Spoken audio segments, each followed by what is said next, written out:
Je veux savoir si vous avez toujours les prélèvements de mon mari pour faire l'insémination artificielle. Oui, bien entendu. Vous pensez commencer le traitement? Oui, docteur.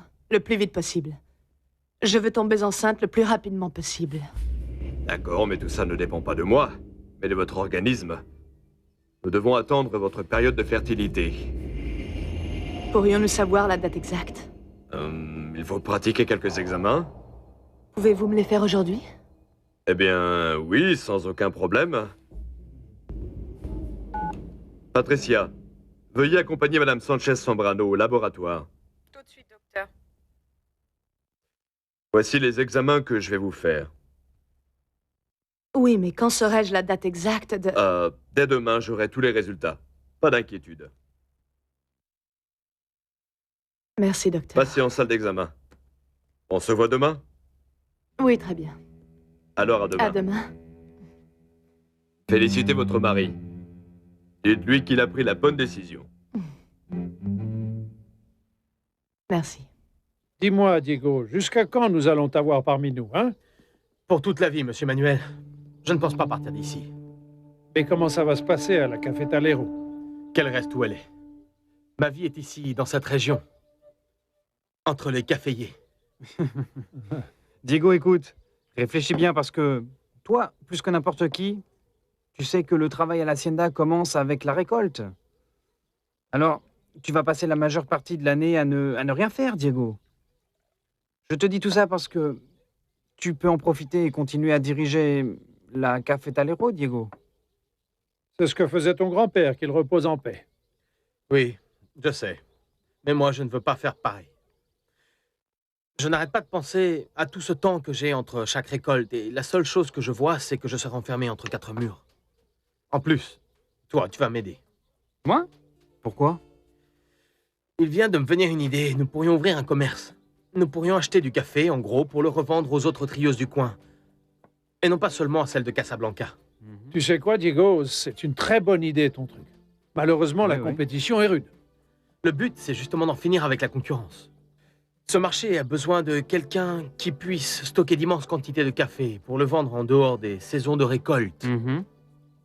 Ce que tu veux créer, c'est un genre d'intermédiaire. Appelle-le comme tu voudras. Ah, eh bien, si Diego organise bien les choses, il peut arriver à mettre au pas tous les gens qui déstabilisent le marché. Il faut que tu saches quand même, Jérémy, si vous allez du côté de la zone de Orizaba, vous allez vous rendre compte qu'il existe déjà 90 intermédiaires. De la famille des branquignoles qui ne sait même pas utiliser une balance et qui bradent le café que lui amènent les petits producteurs. Jusqu'à la famille dont le patriarche a deux mains gauches. Ce sont ces gens-là qui fixent les prix selon leur convenance. Et c'est nous les producteurs qui devons la fermer. L'idée, c'est de couvrir la zone la plus large autour de Veracruz et d'acheter le plus de café, le transporter ici et de le conserver dans notre propre centre d'approvisionnement. Je peux compter sur toi. Bien entendu. À partir de maintenant, on commence quand? Avant toute chose, il faut terminer les cours pour les dégustateurs. Combien de temps il te reste? Je les termine à la fin de la semaine. D'accord. Alors la semaine prochaine, nous allons pouvoir commencer à parcourir la région. Je veux être à l'hacienda le moins possible en attendant la prochaine récolte.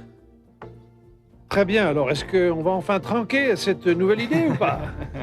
C'est d'accord, je lève mon verre à notre affaire. Hein? Santé. Très bonne. Santé. La vôtre, monsieur. À ma toute nouvelle vie.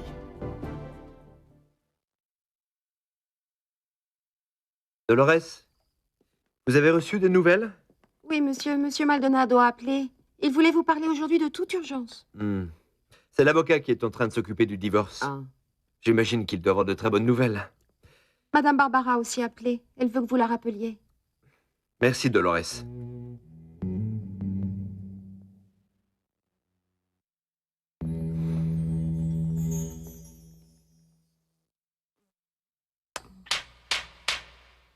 Diego, je crois que nous devrions nous associer avec mon ami Pancho Mejia. Lui, c'est le seul à très bien connaître tous les gens de la région. Oui, ça, c'est vrai. Attendez, non. Ouh. Attendez un peu. Attends un peu. On parlera de ça plus tard, d'accord? Jérémy, nous devons le mettre au lit. Aide-moi, tu veux? Tout de suite, Mathilde. Quand Diego s'en ira, je le montrerai dans sa chambre, ne t'inquiète pas. Non. Je pars maintenant. Demain, je passerai te voir en classe pour que nous nous mettions d'accord. Alors, bonne nuit, Mathilde. Bonne nuit. Monsieur... Dis-moi, attends un peu. Tu es sûr que tu peux conduire? Ouais, ne t'inquiète pas, hein. Merci de me supporter. Tu es mon seul véritable ami et tu peux imaginer que maintenant j'ai besoin de toi plus que jamais. Et puis en même temps, je ne veux pas être un poids. Ne dis pas de bêtises, Diego. Tu sais que quand une personne est vraiment tout seule, elle se transforme très souvent en boulet pour les autres. Mathilde veut sûrement être avec toi et moi je suis là à vous gêner. Dis-lui que quand nous travaillerons ensemble, je ne te ferai travailler que ce qui est nécessaire. Oui, mais c'est que moi je pense travailler plus que ce qui est nécessaire. Non. Je te parle sérieusement. Prends soin de Mathilde. C'est terrible de rester seul. Oui, je sais, Diego. Je te vois demain. Oui. Tu es sûr que ça va? Ouais. Fais attention.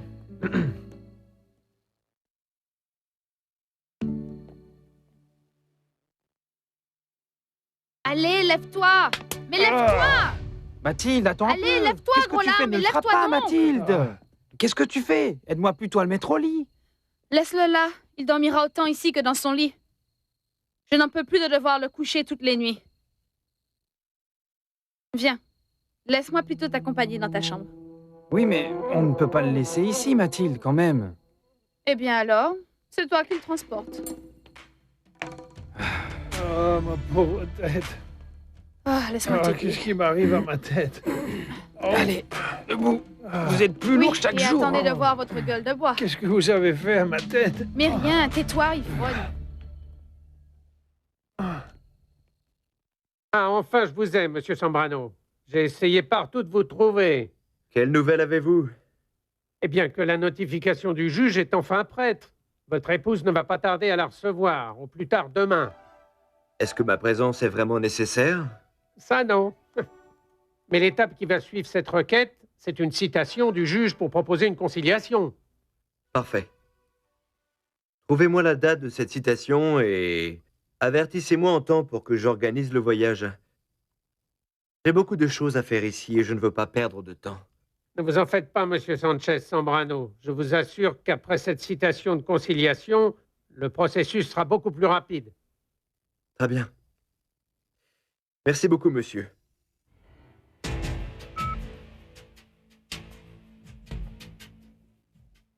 C'est terminé, Barbara. C'est terminé.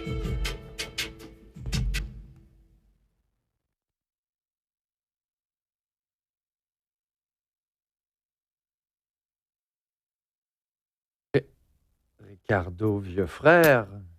Mais quelle surprise! Quel plaisir de te voir, dis-moi. Comment s'est passé ton voyage? J'imaginais que tu serais déjà loin d'ici.